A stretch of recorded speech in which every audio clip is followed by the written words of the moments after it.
उनके कब्जे छुड़ा के खुद कब्जे कर लेती कि भाई अब तुम्हारा नंबर गया, अब हमारा नंबर आ गया। हमने ऐसा नहीं किया, सारी सरकारी जमीन थी सरकार को दे दी। बड़े स्तर के ऊपर कब्जे छुड़ाए गए। मान साहब ने शिक्षा माफिया होता था पहले। कुछ स्कूल ऐसे थे जो अनाप शनाप फीस बढ़ा दिया करते थे, कहते थे किताबें तुमको स्कूल से लेनी है, यूनिफॉर्म तुमको स्कूल से लेनी है। पिछली सरकारें शिक्षा माफिया के साथ मिली हुई थी। आज ट्रांसपोर्ट माफिया का खात्मा हुआ है पंजाब में। 1 अप्रैल को मान साहब ने शिक्षा माफिया का खात्मा किया था पंजाब के अंदर, जब ऑर्डर निकाला था कि इस साल कोई स्कूल नहीं बढ़ाए, कोई प्राइवेट स्कूल फीस नहीं बढ़ाएगा, कोई जबरदस्ती नहीं करेगा कि कहां से किताबें खरीदनी है, कहां से यूनिफॉर्म खरीदनी है। पेरेंट्स का जहां मन करे वहां से किताबें खरीद सकते हैं। हमने कहा था हम रोजगार पैदा करेंगे, बड़े स्तर पे करेंगे, लेकिन उसकी शुरुआत हो गई है। 25,000 नौकरियों के ऊपर भर्ती का काम शुरू हो चुका है। भर्ती का काम शुरू हो चुका है 25,000, और लगभग 26,000 कर्मचारियों को, कच्चे कर्मचारियों को, जो पहले बेचारे पानी की टंकियों पे चढ़े रहते थे, उनको पक्का करने का सिलसिला चालू हो गया है और उनको जल्दी पक्का कर दिया जाएगा।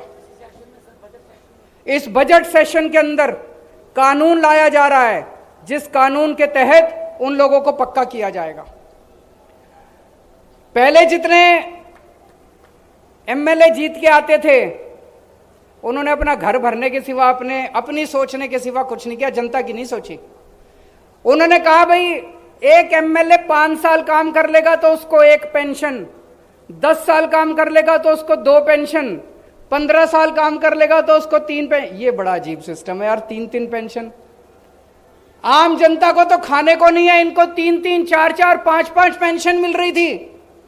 हम चाहते तो इसको सिस्टम को लागू रखते, क्योंकि एक ना एक टाइम तो आएगा जब हम भी रिटायर होंगे। लेकिन हमारी नीयत साफ थी, हमें अपने लिए काम करने नहीं आए, हम जनता के लिए काम करने के लिए आए हैं। ये पूरा पेंशन का सिस्टम खत्म कर दिया। अब चाहे कोई 5 साल काम करे, 10 साल काम करे, 15 साल काम करे, उसको 1 पेंशन मिलेगी। ये कुछ विपक्षी पार्टी वाले पिछले कुछ दिनों से माहौल बनाने की कोशिश कर रहे हैं। पंजाब में कानून व्यवस्था खराब हो गई, पंजाब में कानून व्यवस्था खराब हो गई। मैं उनसे पूछना चाहता हूं, ये जितने गैंगस्टर काम कर रहे हैं पंजाब के अंदर, ये मान साहब लेके आए हैं क्या अपने साथ? ये तो तुमने ही पैदा कर रखे हैं सारे।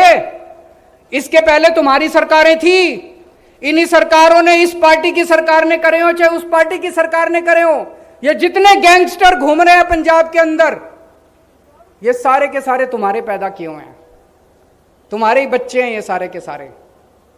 लेकिन अब पंजाब के अंदर 2 बड़ी बातें हो गई हैं। आम आदमी पार्टी की सरकार बनने के बाद पिछले 3 महीने में 2 बड़ी बातें हुई हैं। पहली,